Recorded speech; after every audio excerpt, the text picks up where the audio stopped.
어떻습니까? 여러분들 인생살이가 말하는 투가 좀 그렇습니다만 행복하신가요? 우리 기독교인들에게 가장 행복한 삶은 상투적인 표현을 빌린다면 성령 충만한 거거든요. 어떤 충만한 거예요. 영으로 가득한 거예요. 그래서 어떤 빈 구석이 없이 꽉 차 있는 거죠. 근데 그를 유지하기 쉽지 않습니다. 이걸 어떻게 유지하냐? 그럼 여러 가지 방법이 있겠죠. 근데 일반적으로는 기도 많이 하고, 기도도 중요하죠. 등등 여러 가지가 있긴 있습니다. 제가 보기에 가장 중요한 거는 신학 공부예요. 다른 사람 다른 방법으로 할 수 있겠죠. 제가 나름대로 어떤 영적인 충만감, 신학적인 방법이 최선이었습니다.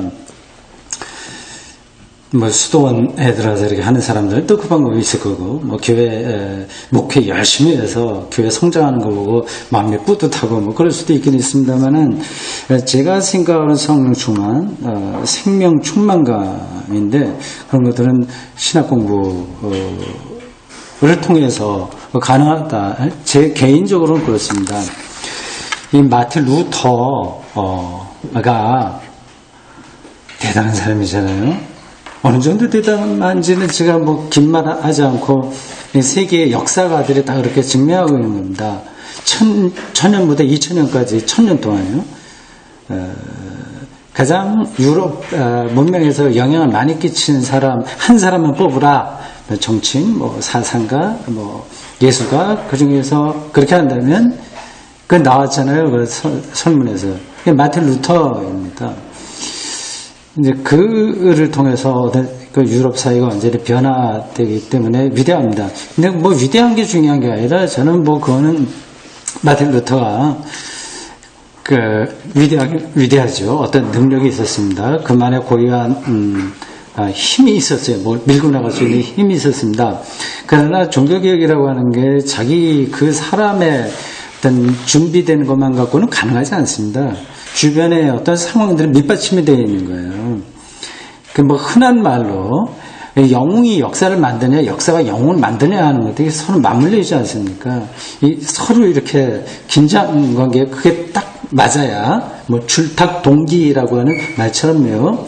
아래에서 이제 새가 되려면, 병아리가 새가 되려면 안에서 쪼는 게 좀 필요합니다. 그러니까 스스로 그 세계에 대한 이해, 그렇게 지금 그런 게 있어서 뭔가 뚫고 나가려고 하는 노력이 있어야 되는데, 신앙도 마찬가지거든요. 하나님을 경험한다는 게 이게 어떻게 쉽게 되겠습니까? 데미안에 나오듯이 이제 알이 해서 새가 되는 거라고 말할 수 있습니다. 근데 일단 그 안에 있는 알에서 조금 생명체가 돼서 자꾸만 자기를 막고 있는 세계를 쪼는 거. 그 다음에 어미 새가 자기를 바깥에서 또 쪼아주는 거. 이게 줄탁동기라고 얘기를 하네요. 그 딱 맞아 떨어져야 새가 되는 것처럼 마틴 루터에게도 이제 그런 게 있었던 거죠. 그는 어떤 것을 뚫고 나갈 수 있는 동기, 어떤 것들이 있었습니다. 근데 그것만으로는 안 됐어요. 만약에 그것만이 있었다고 한다면 수많은 종교개혁자들이 있었으나 대개 다 순교당하고 실패하고 그런 것처럼 그 중에 하나가 됐겠죠. 후스 이런 사람들이 그렇습니다. 이제 마틴 루터를 절대적으로 이렇게 지지해 준 사람이 있었습니다.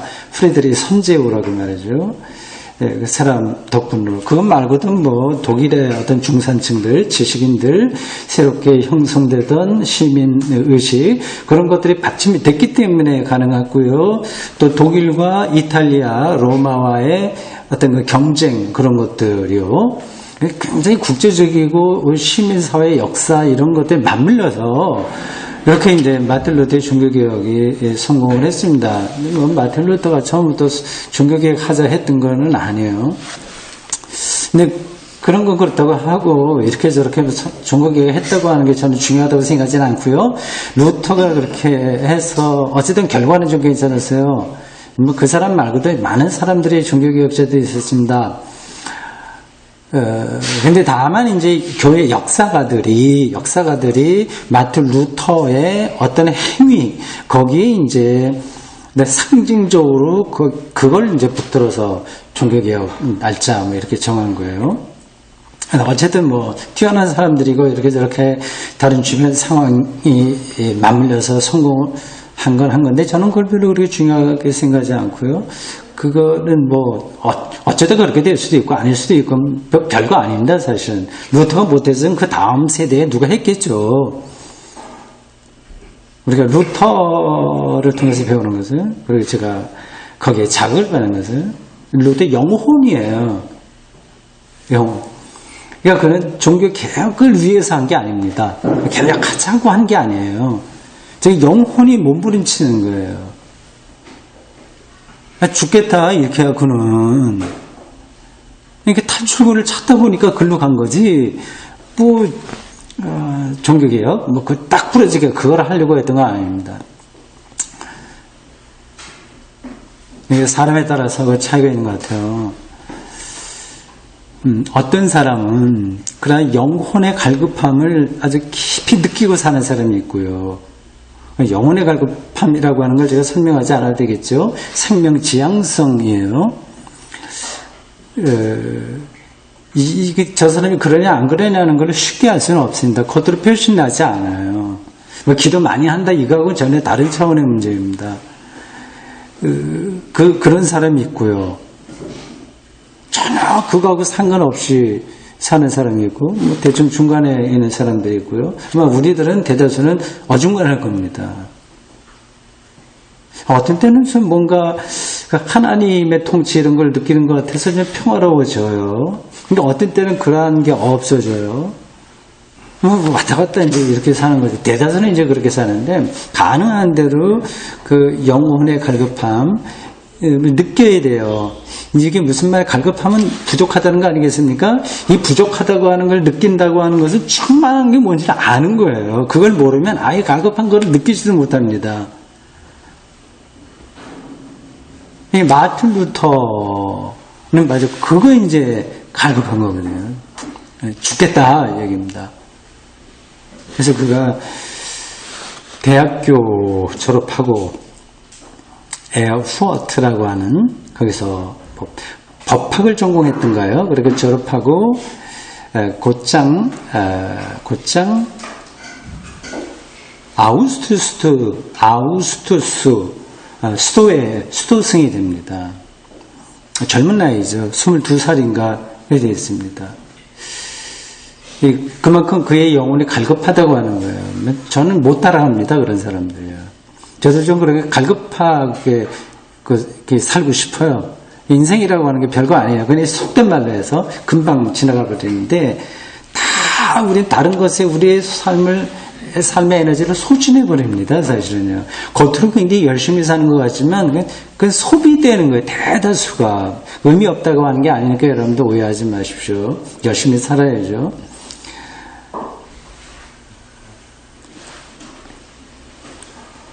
수도승이 되는 거. 신학교 갔으니까 당신 그래도 완전한 게 아니라고 하더라도 그 근처에 아직 갔지 않겠냐. 그래 여러분 혹시 생각할지 모르는데 그러지 않습니다. 신학교 가긴 갔지만 뭐가 뭔지 모르고 가요. 대개 신학생들이 있을지 모르겠습니다만은 뭔지 모르고 갑니다. 그냥 자기 나름대로 은혜 받았다 뭐 그렇게 해서 가긴 가는데 그게 어떤 사태인지도 모르고 이렇게 저렇게 이제 가게 됩니다. 마틴 루터가 22살에 아우스티누스 수도에 아주 엄격하기로 유명한 그런 수도원에 들어갔습니다. 그게 이제 부러운 거죠. 많은 거 책을 쓰고 뭐하고 그거 등등 목회하고 이런 것도 중요하겠죠. 그건 누군가는 해야 돼요. 그러나 그 수도회에 가지 않으면 안 될 정도의 영적인 갈급함, 그거 참 부럽다 생각합니다. 그래서 지금이라도 다 때려치고 수도원 들어갈까 이런 생각을 좀 합니다. 집사람한테 허락을 받아야 되는데 허락해 줄지 아닐지는 잘 모르겠습니다. 다 내버려두고 수도원에 들어가서 남은 인생을 사는 거 정말 솔직하게 말해서 괜찮다 이런 생각을 합니다. 다른 것도 인생살이가 재미있는 거 많이 있긴 있어요. 그러나 하나님에게 집중하는 것보다 더한 게 있을까? 그런 거죠. 이 마틴 루터에게 제가 제일 부러운 게 평생 동안 그러한 영적인 갈급함 속에서 살았다고 하는 거죠. 어떻게 우리가 영적인 갈급함을 실제로 느낄 수 있냐? 어떤 구체적인 방법론을 제가 말씀드릴 수는 없습니다만은 하나의 방향성은 말씀드릴 수 있습니다.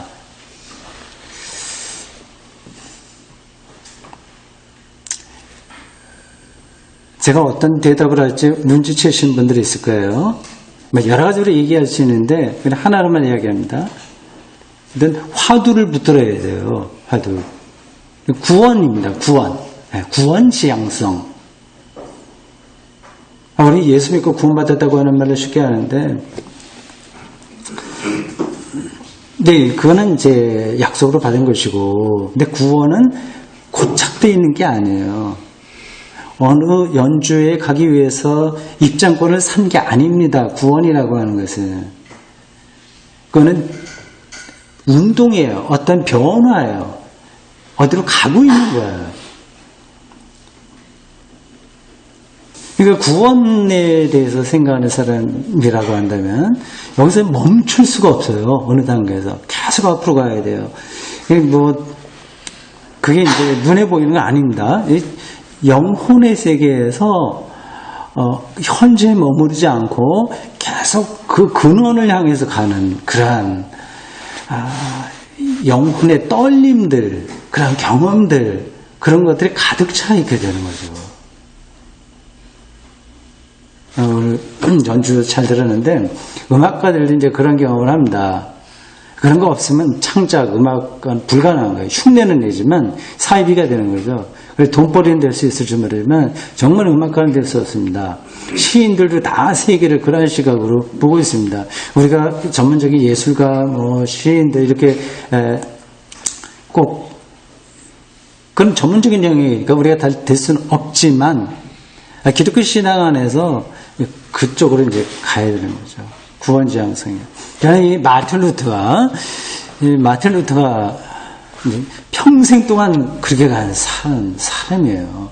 그러니까 이 사람이 종교개혁을 해서 성공했다, 뭐했다, 그거는 정말 저에게 관심은 두 번째고, 그의 영혼을 이렇게 끌어간 그 힘들, 그의 경험들, 이게 이제 부러운 거죠. 근데 그냥 아무나 될 수는 없습니다. 저는 근처도 못 가요. 근데, 그게 어떤 거다 하는 거는 눈치를 채고 있는 거죠.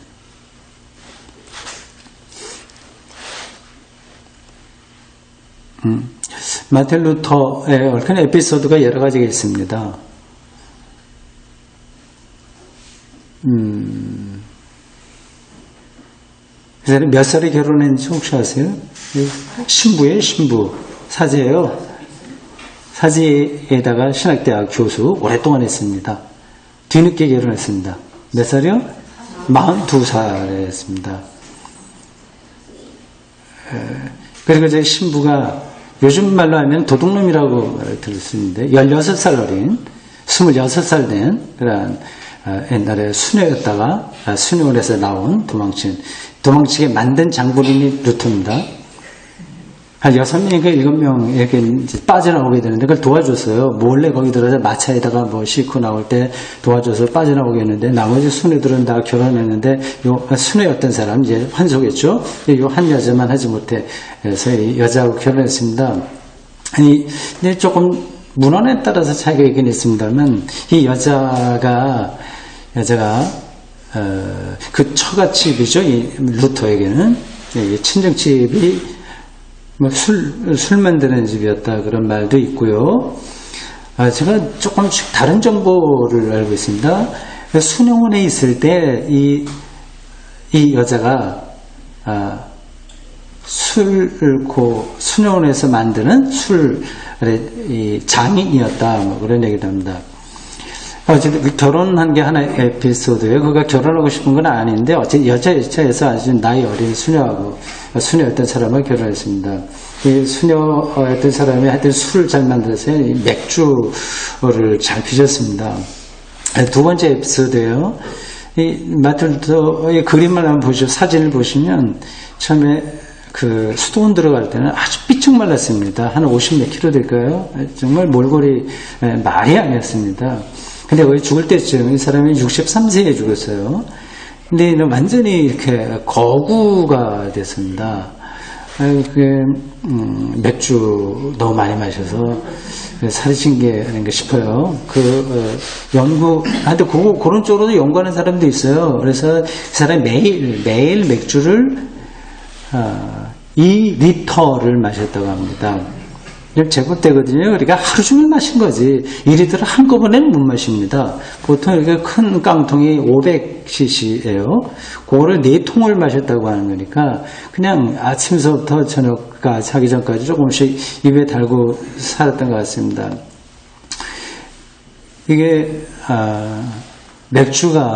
맥주만이 아니라 다른 술도 그런데 그다 수도원하고 연관된다고 하는 건 아시죠? 어떤 사순절 이런 기간이지 않습니까? 이때에 좀 많이 굶어요. 근데 다른 건 먹지 못합니다. 그런데 이 맥주는 마시게 돼 있다고 하네요.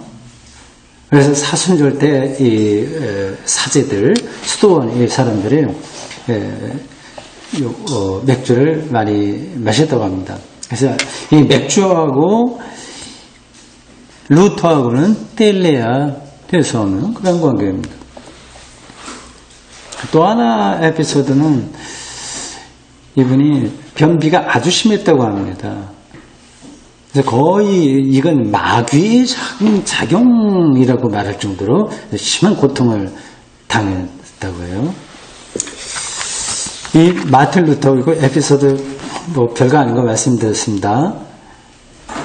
이분의 그 영혼, 그분이 산 게 뭐 굉장히 우리가 볼 때 1.1에 전혀 흠도 티도 없고 뭐 그런 건 아닙니다.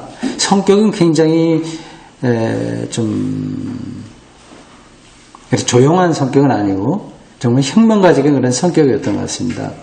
그래서 이 마틴 루터는 말도 많이 하고요. 술을 마시니까 이제 말도 많이 하게 되고요.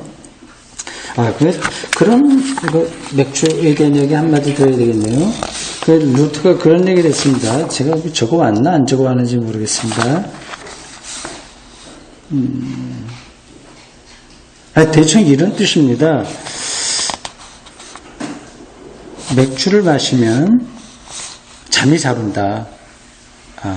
잠잘 때는 죄를 짓지 않는다. 그러니까 맥주 마시면 죄 안 짓는다. 뭐 이런 논리로 얘기를 했다고 그래요. 그리고 그 술 취한 그런 상태가 사람에 따라서 두 가지로 나타나잖아요. 이게 나쁜 쪽으로 나타나는 사람이 있고요. 좋은 쪽으로 나타나는 사람이 있습니다. 나쁜 쪽으로 나타나는 사람들은 괴롭히죠, 사람들을. 주정한다고 그렇게 하지 않습니까?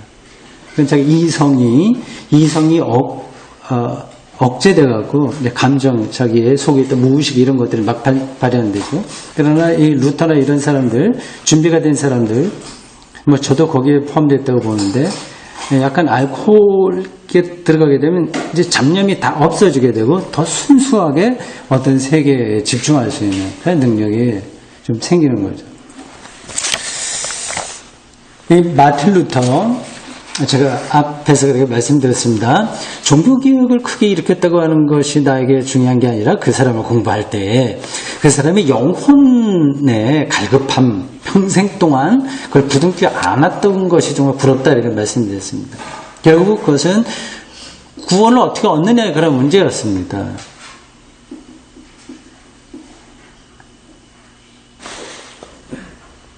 여러분들은 구원을 어떻게 경험하세요?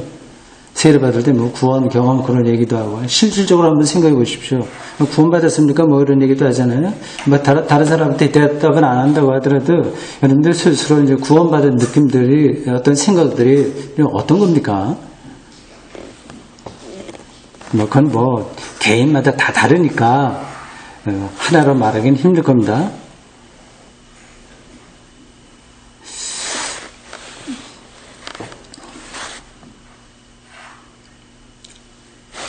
그 구원의 성격들을 이렇게 말할 수 있습니다. 뭐 기쁨, 자유, 뭐 평화, 안식 이런 것들이죠.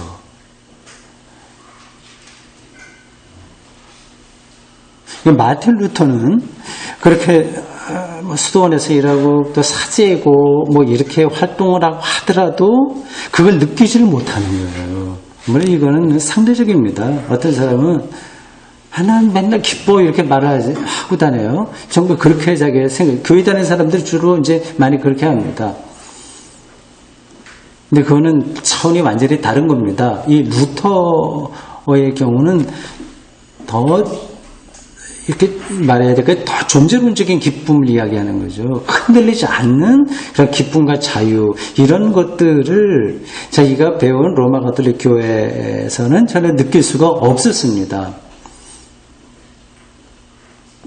로마 가톨릭 교회가 그 당시 가르친 방법은 뭘 해야 되는 거예요. 뭘 해야 되는 거. 행위를 해야 되고 업적을 남겨야 되고 기도를 어떻게 채워야 되고 하여튼 뭐 그런 것들입니다. 근데 그런 것들이 신앙의 근본으로 이렇게 가르쳤기에 열심히 그런 거를 했지만 루터는 거기서 어떤 기쁨과 자유와 평화 이런 것들을 느끼지를 못했습니다. 이게 도대체 왜 그러냐 뭐 그런 것들을 고민하면서 제가 글도 쓰고 학생들을 가르치고 뭐 그런 과정을 통해서 어떤 길을 발견하게 된 거죠. 1517년 지금부터 500년 전 10월 31일 비텐베르크 성당 문에 95개의 신학 논제를 내다 걸었다고 합니다. 근데 그걸 보통 기념하거든요. 종교개혁이요. 그래서 500주년 됐다고 얘기합니다. 근데 마틴 루터가 내가 직접 걸었다 말은 하지 않았습니다. 근데 그 루터가 이제 죽은 다음에 그의 동료이자 후배이며 같은 신학대학에서 가르치던 또 한 사람의 개혁자가 있습니다. 멜랑히톤이라고 있습니다. 이 멜랑히톤이 우리 뭐 친구요 우리 선배인 루터가 어느 날 이런 거 했다 그렇게 말을 해서 그게 기점으로 돼서 쭉 전해져 내려왔습니다. 근데 거기 실제로 못 박았는지는 여기다 이제 갖다가 데자부식으로 이렇게 좀 적었겠죠. 그리고 문에다가 이렇게 망치를 쳐서 못을 박지 않았겠습니까? 했다고 한다면요. 그건 이제 100% 확실한지 모르겠는데 그러나 그 95개의 논제를 작성한 거는 확실한 겁니다.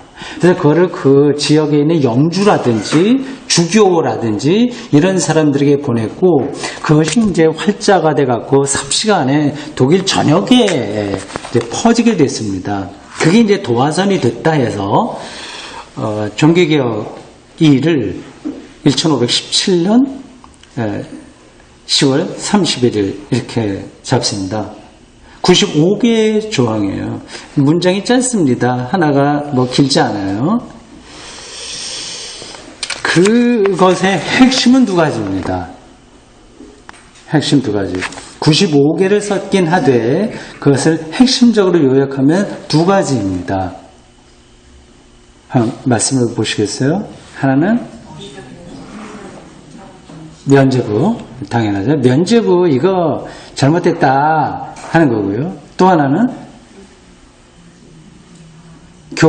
교황 절대주의 이거 잘못됐다 얘기하는데 같이 맞물려 들어와요. 근데 지금 우리가 볼 때는 당연히 그렇지. 근데 그 당시에는 그런 거 얘기하면 참 큰일 납니다.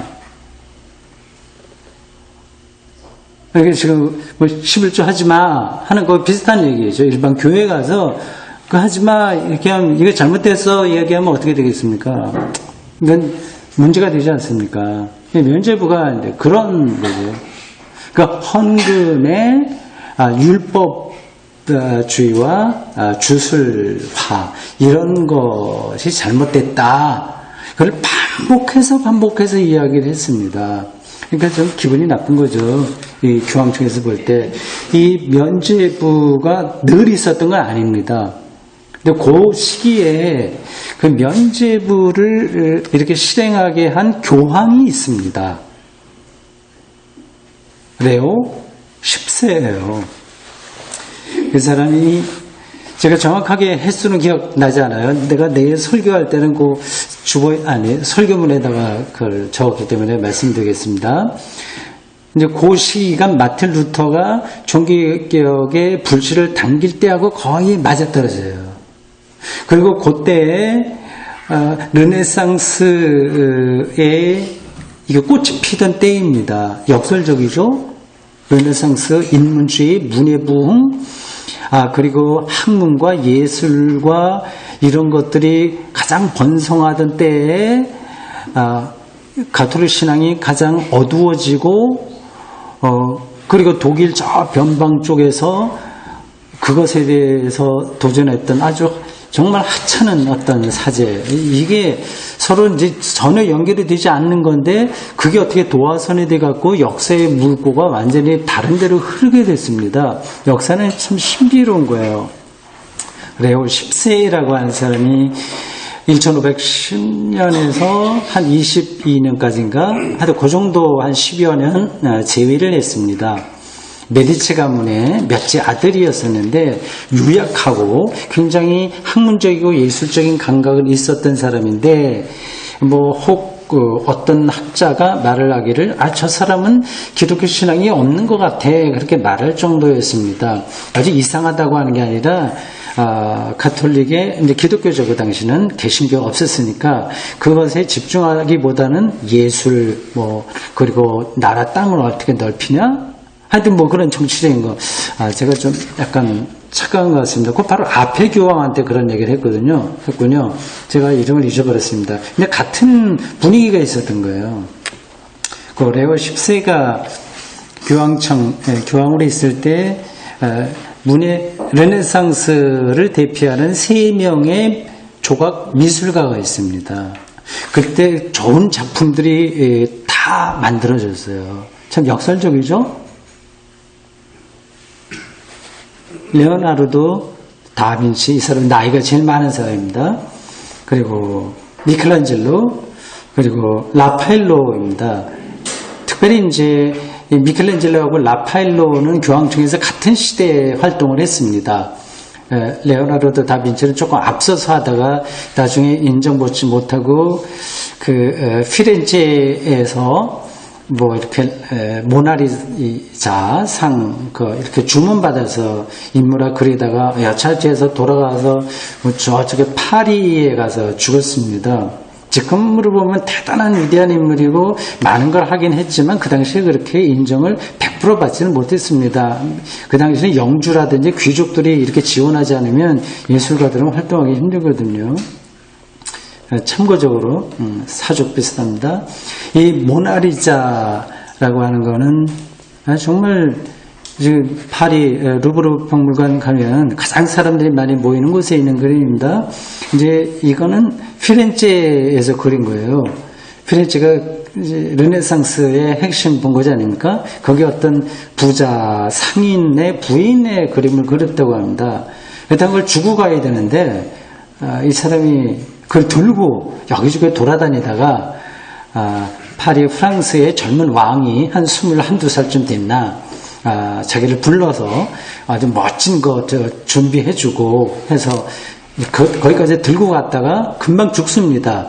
1520년에 그러니까 1517년에 위텐베르크 성당에 이 계제 95개 조항을 못 박았습니다.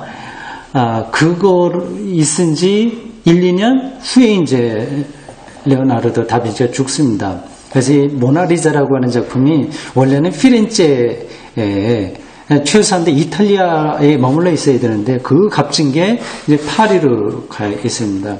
죽은 다음에 그 왕이, 프랑스 왕이 자기 뭐 침실이나 거실에 걸어뒀고요. 그걸 그 다음 후계자가 계속해서 거기 궁에다가 걸어두는 바람에 거기 남아있다고 합니다. 아직까지. 그렇다고 해서 지금 이탈리아가 이거 우리 피렌체에서 그랬으니까, 그리고 우리나라 사람이 그랬으니까 돌려줘. 그러면 돌려줄까요? 하여튼 뭐 그런 에피소드가 있습니다. 이 세 사람의 미술가들이 대단한 작품을 만들었습니다. 그 베드로 성당에 있는 모세상, 모세상인가요?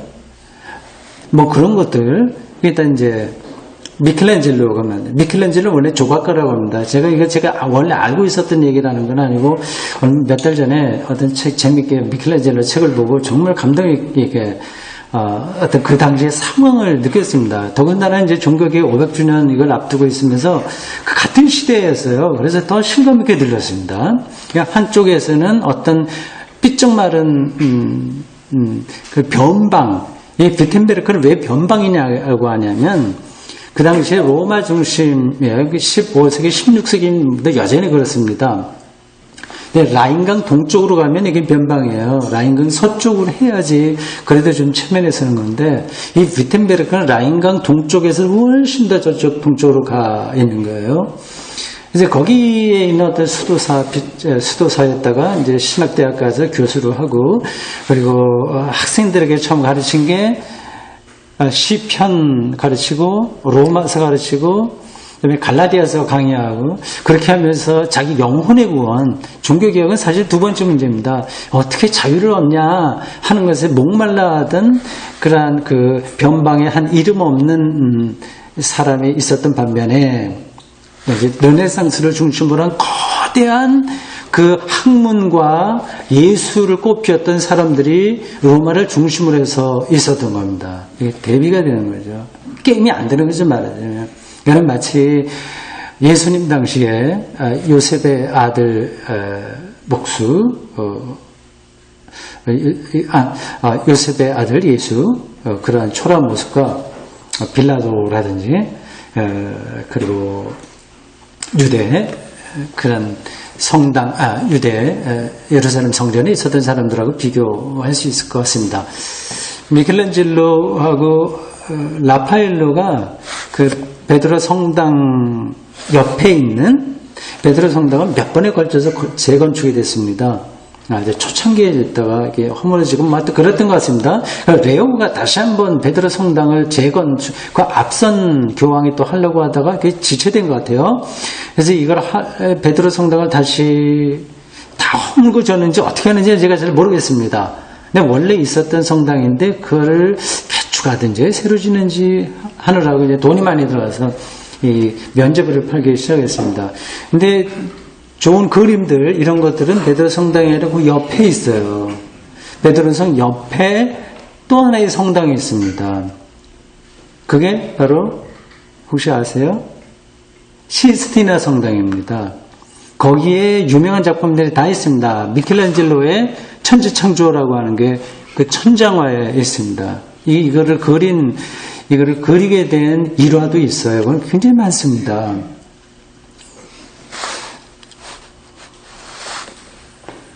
그것도 있고요. 그리고 제단 있죠. 성당에 있다면 천정화에다가 그리고 제단에다가는 미켈란젤로가 원래 조각가예요. 이거 두드려서 뭐 만드는 건데, 그 앞서 있는 교황이 그러다가 그림 그려라 이렇게 얘기해서 난 못한다. 그래서 다른 자기 고향이 이제 피렌체니까 거기서 자기 친구들, 그림 그리는 친구들 데려다가 그려봐라 했더니 좀 마음에 안 들어요. 그래서 다 보내고 저 혼자서 완전히 돌을 닦듯이 이렇게 그린 겁니다.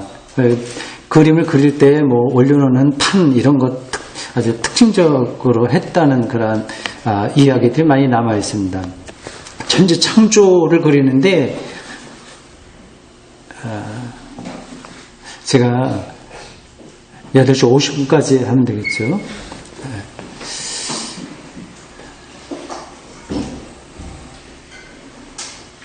근데 미켈란젤로 여기 그 유니스 집사가 있는데 전문가 앞에서 제가 이런 혹시 실수하지 않을까 싶은 생각이 드네요.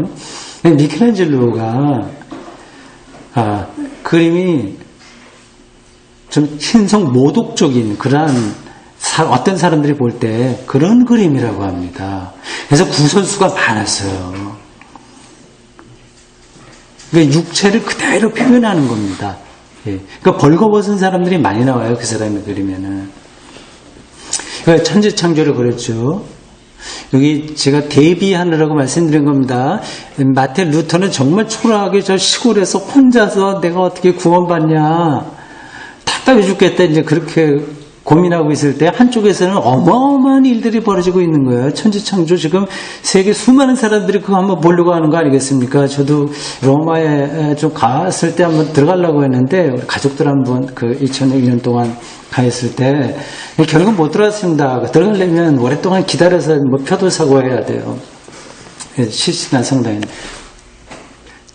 그 천지창조 있죠. 그 제단 위에는 제단화가 있습니다. 미켈란젤로가 그랬습니다. 최후 심판입니다. 그 창조와 심판을 미켈란젤로가 다 그렸습니다. 모든 세계 사람들이 한번 가서 직접 보고 싶어 하는 거예요. 라파엘로 같은 사람은 거기 시스티나 성당은 아니고 옆에 서명시라고 있어요. 바티칸이 궁입니다. 궁전. 그래서 궁이 있고 뭐 성당도 있고 여러 가지 부속 건물들이 있는데 거기 이제 교황이 어떤 건 이제 칙령을 이제 내거나 아니면 어떤 조약을 맺을 때 자기가 서명하는 그 큰 방이 있습니다. 거기다가 라파엘로가 그린 그림이 그 유명한 아테네 학당입니다. 근데 재밌는 거는 거기다가 미켈란젤로도 하나 갖다 집어넣어요. 자기보다 나이는 좀 약간 좀 더 들었습니다. 그러니까 그냥 존경하는 거죠. 이렇게 어마어마한 예술을 구가하고 있었던 이 교황청에서 볼 때 95개 조항을 내다 걸고 그걸로 독일 지역에 어떤 그 로마 가톨릭적인 운동을 벌이는 듯한 이 루터가 마음에 들지 않는 거죠. 마음에 들지 않을 뿐만 아니라 제가 지난번에 읽은 책에도 그러한 표현들이 나오던데 우습게 보는 거예요. 자꾸 별거 아니야. 저러다가 자기들끼리 자중질환 일어나고 벌써 아우스티스 수도의 원장이 처리한다고 얘기를 했어. 걱정하지 마. 그러면서 대충 해결될 거로 알았습니다. 그럼 그냥 내버려 뒀으면 괜찮았을 텐데 불러다가 뭐예요? 책을 불사르느니 뭐 이렇게 저렇게 그런 일을 함으로써 결국 독일 민족에 대한 어떤 자부심의 상처를 주기도 하고 하여튼 등등 그런 것 때문에 이게 불붙듯이 이 개혁의 운동들이 더 요원의 불길처럼 퍼진 것으로 보입니다. 95개 신조의 핵심 바로 그겁니다. 면죄부 이거는 신앙적이지 않다. 교황의 절대권 이것도 용납되지 않는다. 겁니다. 근데 이런 걸 바탕에 놓고 점점 이렇게 쭉 나가면서 그는 많은 글을 썼습니다. 대단히 많은 글을 썼어요. 학자예요, 말하자면. 머리 혁명이라고 하는 건데 의도적으로 해서 나지가 않습니다. 모든 세계 혁명은 정치 혁명도 그렇고 대개 다 또 성공하는 그 혁명들은 다 학자들에 의해서 시작됩니다. 엥겔스나 칼 마르크스 이런 사람들 공산주의 혁명이라고 하는데 그들은 경제학자예요. 그러니까 이론이 탄탄하지 않으면 잠깐 일어났다가 다 흐지부지 될 수밖에 없는 거죠. 이 루터는 신학자예요. 책을 많이 썼습니다. 특별히 1520년에 1517년에 95개 신조를 발표했고 또 그 뒤에 좀 몇 가지 일들이 있은 다음에 1520년에 종교개혁 3대 논문을 집필했습니다. 종교개혁의 정신을 오롯이 담아내 있는 3가지 논문입니다. 여러분들 기억해 두시면 좋겠습니다. 다음과 같습니다.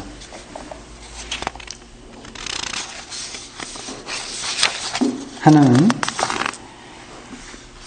독일 기독교 귀족에게 고함, 1520년 8월 18일입니다. 그리고 한 2달쯤 후에 10월 16일 교회의 바벨론 포로입니다. 그리고 11월에 나온 그리스도인의 자유입니다. 독일 기독교 귀족기관, 그러니까 이 루터의 종교개혁은 이제 광범위한 거예요. 신학 전반에 걸쳐서 이야기하고 있습니다. 거의 영혼이 갈급하다고 말씀드렸죠. 그런 갈급한 걸 느끼지 못하면 이런 작업은 못할 거예요. 예, 루터에게 있어도 그렇게 다시 반복해서 말씀드려서 죄송합니다만 그게 이제 부러운 거예요. 예, 전혀 다른 거는 머리에 안 들어와. 온전히 자기 영혼의 구원, 이거는 영육 이원론적인 차원에서 영혼의 구원을 얘기하는 게 아니라, 우리 이제 기독교인들은 영혼하면 육체와 다른 거, 영적인 구원, 영육 이원론적인 걸로 생각을 많이 하는데 그런 게 아닙니다. 이건 다 총체적인 거예요. 생명의 충만감,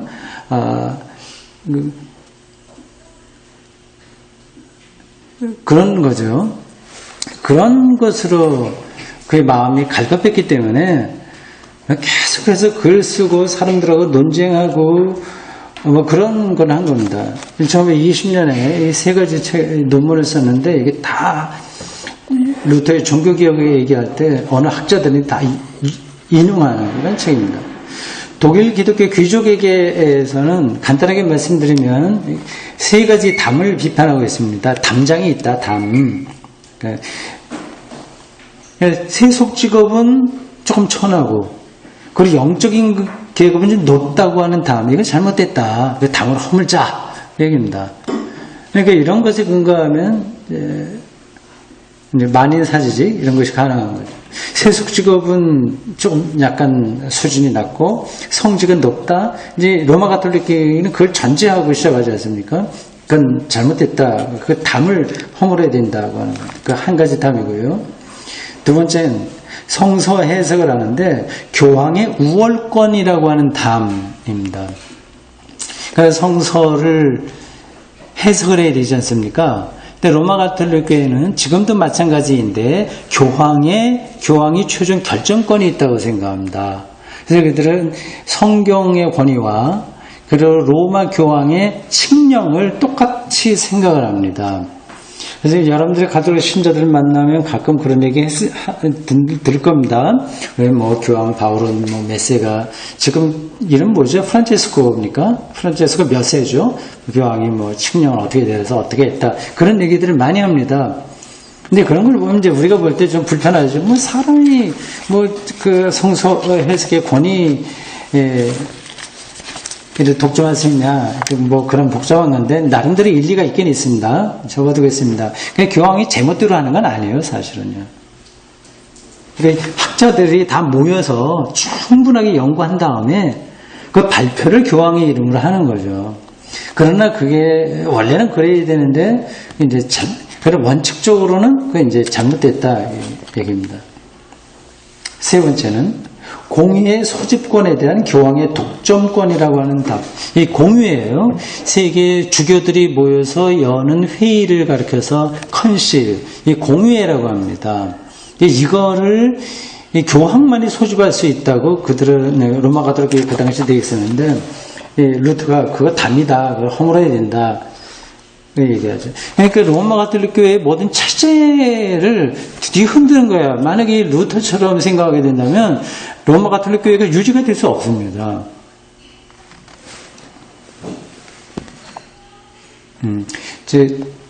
여러분 강의가 롯데 종교개혁 정신과 오늘의 한국교회인데 한국교회에 대한 이야기는 충분하게 하지 못할 것 같습니다.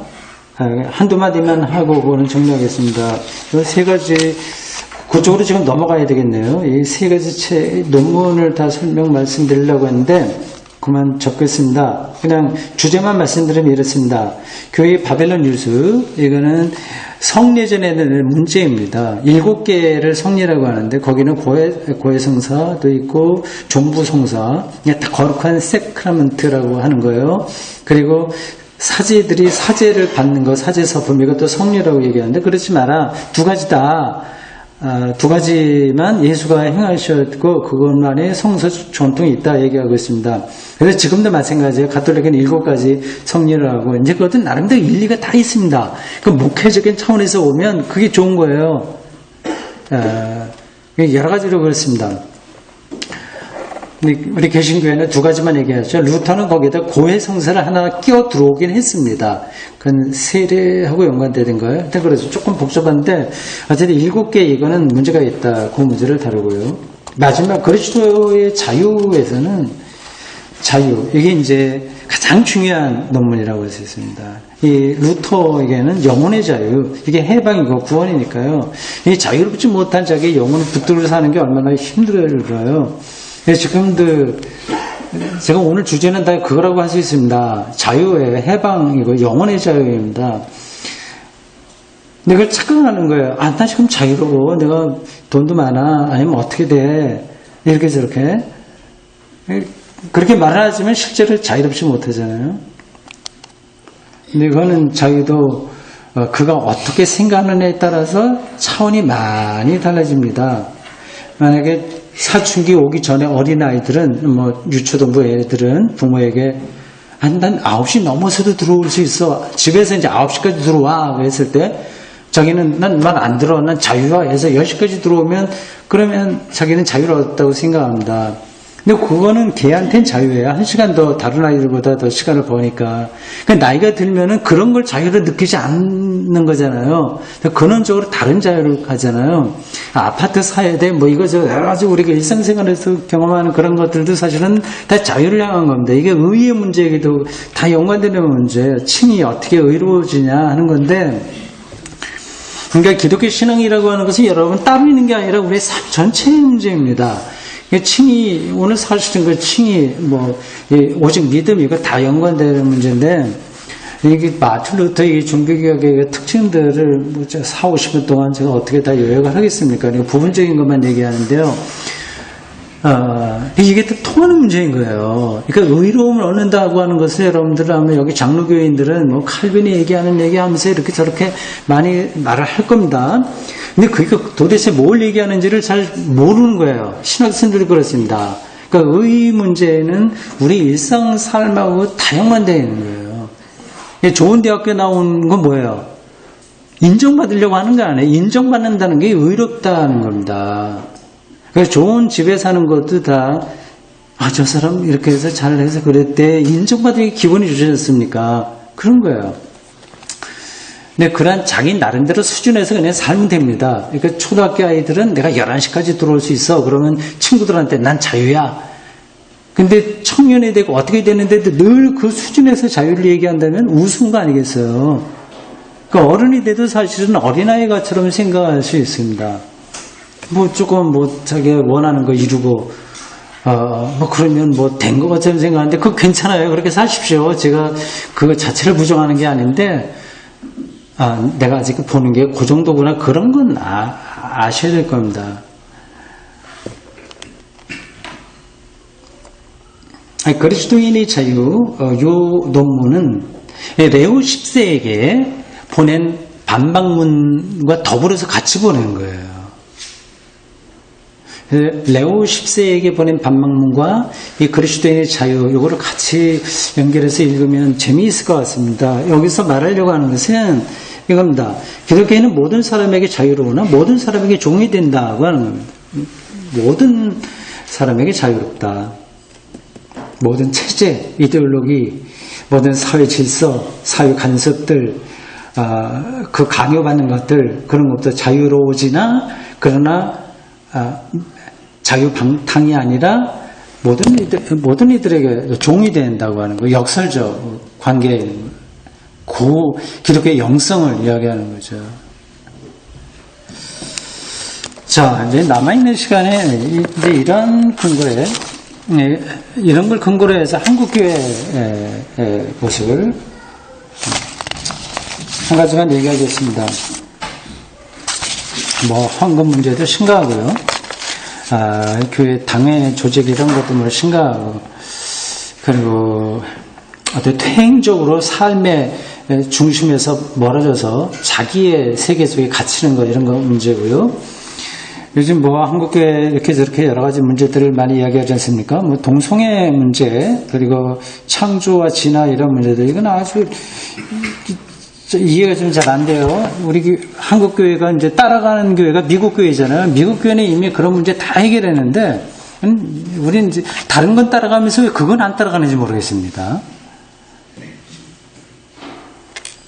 뭐 이런저런 그런 문제가 있는데 가장 최근의 이슈 하나만 말씀드리겠습니다. 부자 세습, 목회자의 부자 세습, 특별히 대형교회의 목사 세습 문제예요.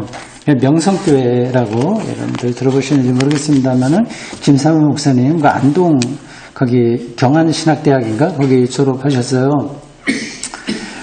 그리고 이제 장로신학대학에서 정식 코스는 아니고 이제 지방 신학생들을 위해서 조금 속성으로 이렇게 하는 그 과정으로 목사 되셨어요. 근데 이제 다른 어떤 그 양력이나 이런 데 보면 이제 안동에서 신학교 나온 거는 잘 적지 않고 장로 신학 때 이것만 이렇게 적으시더라고요.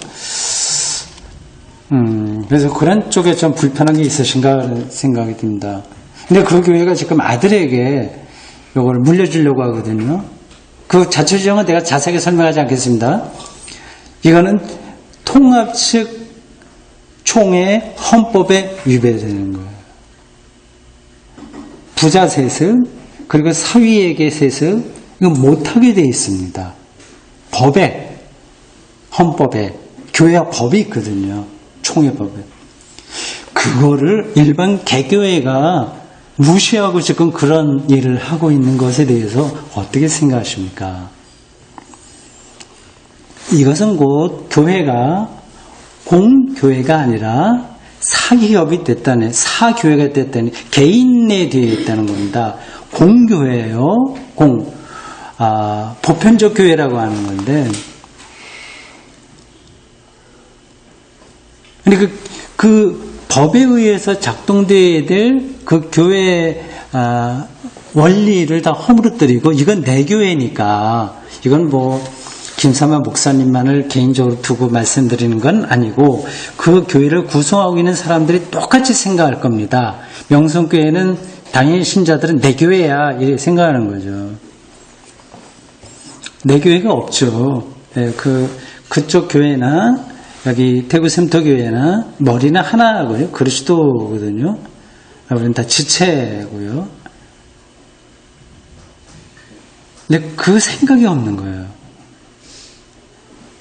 그리고 교회 총회 헌법을 어겼을 뿐만 아니라 유센조에 나온 그 이야기와 어떤 몇 가지 그런 어떤 뉴스를 제가 접하고 드리는 말씀입니다. 노회에서 그거를 인정을 받아야 되는데, 즉, 그 김삼하 목사님, 명성교회 목사님의 아들이 그 교회에서 분할 개척해준 상당히 큰 규모의 교회에 심호하고 있었는데, 그 교회를 사표를 내게 하고, 이제 청빙을 한 거죠. 이제 이 청빙 서류가 통과하려면 노회를 거쳐야 됩니다. 총회까지는 안 가도 돼요. 근데 이 노회에서 그거를 반대하는 사람이 있습니다. 그분이 노회장이 될 차례예요. 부노회장이었던 사람은 자동적으로 노회장이 되어야 됩니다. 노회법에 따르면. 근데 이걸 무시하고 이 사람은 이거를 반대하는 사람이니까 다른 것을 트집 잡아서 이 사람을 뭐 나가리 시킨다고 그러나 뭐예요? 잘라내고 다른 사람을 노회장을 뽑아버렸어요. 찬성하는 사람을. 그래서 그걸 통과시켜버렸습니다. 어처구니 없는 일이죠.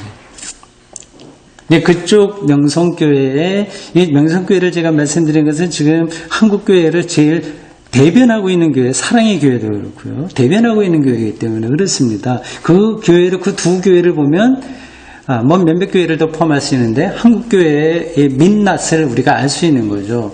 그 교회 신자들도 똑같이 생각하는 겁니다. 그게 총회 헌법을 어기고 이런 거 어기했다고 하는 거를 부자 세습이 안 된다고 하는 걸 이미 오래전에 수년 전에 결정했어요. 총회에서. 그래도 자기들이 어쩔 수 없다고 그렇게 강변하는 그 명성교회 장로들의 주장은 뭐냐 하면 이건 뭐 다 아는 이야기 제가 자꾸 드리는 것 같습니다.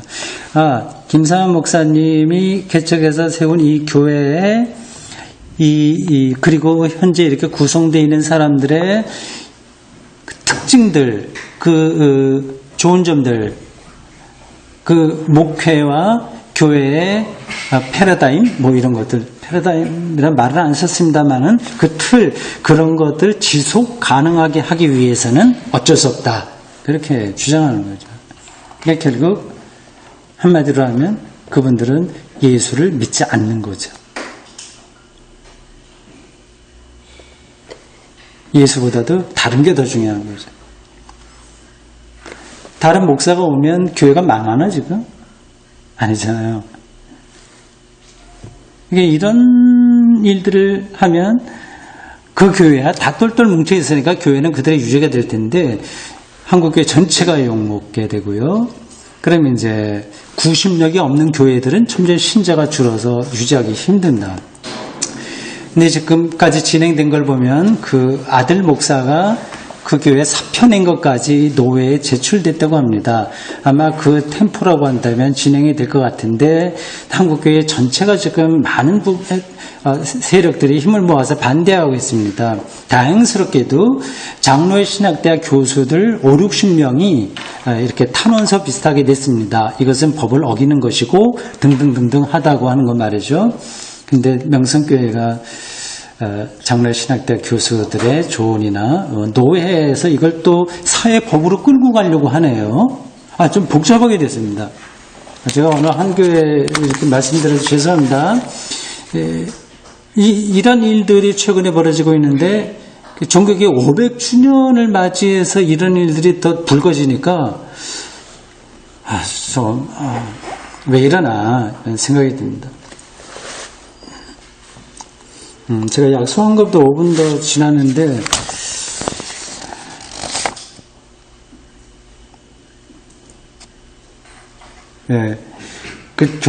마지막으로 이제 교회 한국교회에 대해서 말할 게 제목만 말씀드리고 마치겠습니다. 그 종교개혁 당시와 지금하고 연관시켜서요.